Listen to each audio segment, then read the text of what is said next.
Hello दोस्तों, इस video में हम इकोनॉमी से जो अभी तक एमपीपीएससी में क्वेश्चन आए हैं उनको कर रहे हैं। पहला क्वेश्चन है हमारा, योजना आयोग का गठन कब हुआ?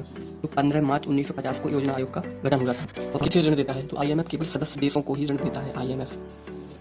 अगला क्वेश्चन है, इंडिया विजन 2020 किसने बनाया था, किस समिति ने? तो एसपी गुप्ता समिति ने इंडिया विजन 2020 बनाया था। अगला क्वेश्चन, नरसिम्हा समिति किससे संबंधित है? तो नरसिम्हा समिति है बैंकिंग क्षेत्र में सुधार से संबंधित नरसिम्हा समिति। और मल्होत्रा समिति है बीमा क्षेत्र में सुधार। और पंत समिति आपदा प्रबंधन से संबंधित। अगला क्वेश्चन है हमारा, सिडबी का गठन कब हुआ? तो सिडबी का गठन हुआ अप्रैल 1990 में।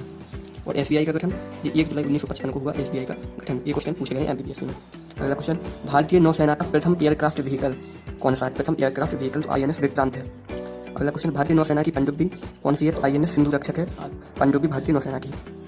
अगला question, last deputy chairman of planning commission, यानी कि योजना आयोग के लास्ट डिप्टी चेयरमैन कौन थे? तो मोंटेक सिंह यहलूवालिया ये लास्ट डिप्टी चेयरमैन थे प्लानिंग कमीशन के। अगला क्वेश्चन, जीएसटी एक टास्क फोर्स द्वारा प्रस्तावित, उसके अध्यक्ष कौन थे? मतलब जीएसटी जिसको प्रस्तावित किया था तो विजय किलकर थे उसके अध्यक्ष। अगला क्वेश्चन है, वैज्ञानिक समाजवाद का श्रेय किसे दिया जाता है? वैज्ञानिक समाजवाद का श्रेय दिया जाता है कार्ल मार्क्स को। तो इनकी रचना कौन सी है? इनकी रचना है दास कैपिटल। अगला क्वेश्चन, तारकुंडी समिति का गठन किस लिए किया गया था? तो चुनाव सुधार के लिए तारकुंडी समिति का गठन किया गया था। अगला क्वेश्चन, वित्त आयोग और योजना आयोग ये परस्पर विलय का प्रस्ताव किसने दिया? तो एम भी माथुर ने दिया था। अगला क्वेश्चन है हमारा, ह्यूमन डेवलपमेंट इंडेक्स, इसके जो आधार हैं, यानी 3 आधारों का इसे तय किया था ह्यूमन डेवलपमेंट इंडेक्स को। तो इसके 3 आधार हैं, एक तो हेल्थ है, एजुकेशन है और स्टैंडर्ड ऑफ लिविंग। तब कौन से health, education, standard of living human development index के आधार हैं। अगला क्वेश्चन है, पांचवी पंचवर्षीय योजना का मूल उद्देश्य क्या था? पांचवी पंचवर्षीय योजना का तो इसका मूल उद्देश्य था गरीबी हटाओ। ये क्वेश्चन कई बार पूछा गया है। अगला क्वेश्चन, प्रथम पंचवर्षीय योजना को कौन सा मॉडल कहा जाता है? तो हेयर और डोमर मॉडल। अगला क्वेश्चन, चतुर्थ पंचवर्षीय योजना जी किस मॉडल पर आधारित थी? तो गॉडगिल मॉडल पर आधारित थी। अगला क्वेश्चन है, वर्ल्ड इकोनॉमिक आउटलुक रिपोर्ट जी किस संस्थान द्वारा जारी की जाती है? तो आईएमएफ द्वारा वर्ल्ड इकोनॉमिक आउटलुक। और आईएमएफ की स्थापना कब हुई थी? 27 दिसंबर 1945 को वाशिंगटन डीसी में, यूएसए में। अगला क्वेश्चन, वो वर्ल्ड बैंक की स्थापना कब हुई? 1945 में। मुख्यालय कहाँ पर? Washington DC, USA. कहाँ पर? एडीबी का, इसका है मनीला, फिलीपींस में, एडीबी का मुख्यालय।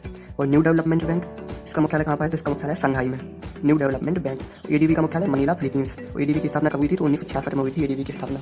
अगला क्वेश्चन, रंगराजन समिति किससे संबंधित है? तो बैंकिंग क्षेत्र में सुधार से संबंधित है रंगराजन समिति।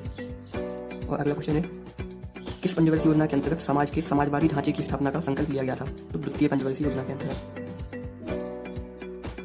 अगला क्वेश्चन है, विद्युत उत्पादन से संबंधित है तो NHPC, national hydro electric power corporation question पूछा गया है। अगला क्वेश्चन, आरबीआई के बारे में है। आरबीआई की स्थापना कब हुई थी? ये अप्रैल 1935 में।